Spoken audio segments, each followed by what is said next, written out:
Yeah, I put my dad in the street against a heavyweight. I've gone back to the dad. I've punched him a few more times. 5 blokes outside my front door. Can you come and help One me? hell of a fucking story, so stay tuned.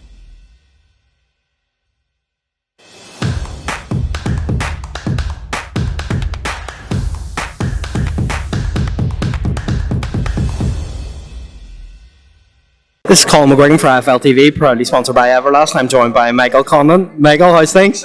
Oh, what a dick. Oh, brilliant. Yes, but all good. You had a very tough defeat on March 12th. We've came across that now. We're over the line. We're at a different stage of your career now. How hard was it to pick yourself up after that defeat? It wasn't hard, mate. The first few weeks was obviously tough to take, but to get back in the gym and get going, the drive was there. It wasn't hard for me to get the drive, so I'm ready to go. I'm ready to get back, and I'm looking forward to getting back now. Through this defeat, we've seen you and Adam Booth become closer sometimes with trainers and fighters after a defeat like that. It goes the other way. Why do you think this has happened with you and Adam? I think a lot of that happens because people are not accountable for their own actions, their own mistakes. I'm accountable, and that's what I made sure I was. I made sure right after the fight, you were there when I said, "Listen, it's my fault. This is the reason." I know where I made mistakes, and I held myself up, and I understood where we went wrong, and everything me and Adam had worked on was showing out. So it wasn't him; it was me. 90 seconds from greatness, as they say. Do you think that greatness is only around the corner now for Michael Conlan going forward? Listen, I still will be world champion. I'm not going to sit and say 90 seconds of greatness or anything. I know I was going to be a world champion that night, and unfortunately, it wasn't to be. Leigh won the lottery, and that's all it was. So, it's great. If we get the rematch, fantastic. If not, so be it. I wish him all the best. I hope that he goes on, he fights Santa Cruz and he beats Santa Cruz, and we can do it down the lane somewhere. But if not, I'll just have to find my own way and get a world title somewhere else. We know how much you wanted the Leigh Wood rematch to be this fight. You wanted it in Belfast, in your home city. You didn't have the best of experiences in Nottingham, so you brought it back here. How do you think going forward that rematch happens? Do you think there's a chance that it does happen in Belfast? I'd encourage where the rematch would be. I'd fight him anywhere, as I said. So it wasn't me. I wasn't pushing for it to be in Belfast. All right, being in Belfast would be fantastic as always. But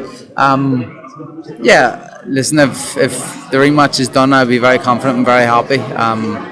But if it's not done, and no matter where it is, it doesn't really bother me. I've said that. Listen, if it was in Belfast, great. The plan was always to come back to Belfast in August anyway. Like Top Rank and Conlan Boxing have been doing for the last few years. So, we're back and we're getting ready for business. I think it's testament to your mentality that you've come back into a fight with someone like Miguel Marriaga. How come Miguel Marriaga and not, the normal, what we would see whenever a fighter does lose in the fights that you lost in, would normally see an easy opponent? Why the hard opponent this time around? I think for, obviously 90% of that fight, I was in control and dominant. So I was really happy with how I was performing. It wasn't like I took an awful lot of damage throughout the fight, so it's not like there's any worries about that.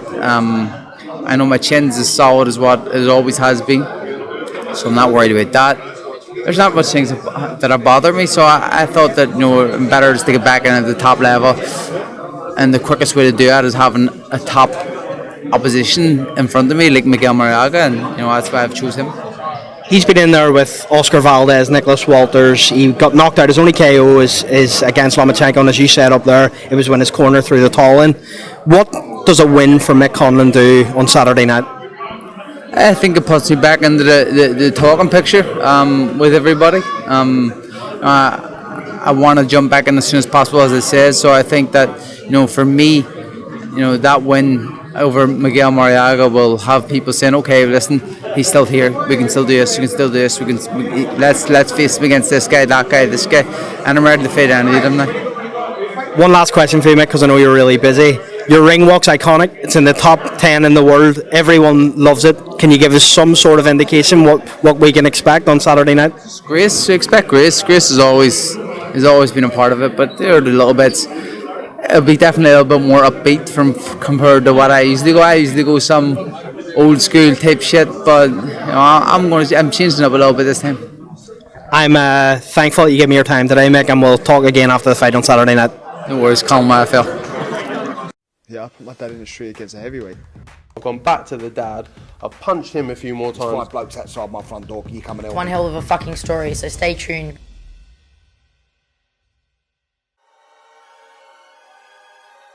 Welcome, Team Everlast, to the Team Everlast Fitness app.